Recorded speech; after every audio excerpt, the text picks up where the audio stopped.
The paralyzed defender is the white pawn on f2, which is pinned to the king by the black bishop on a7. Remember, whenever a piece is pinned to the king, it really can't move at all. Now find mate in 2.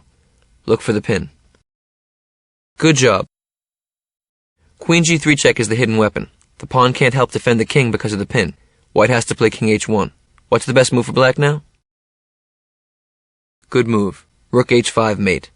This last position was an example of the type of combination you really will see in serious chess games. Black had to sacrifice a knight to set up a very, very difficult pin to spot, to win the game by force. Once again, I want you to notice the perils of thinking mechanically in chess. I believe this lesson holds true in life as well. It's easy to assume that certain elements of a situation will remain stable, but we have to stay present to the moment for all its evolving subtleties.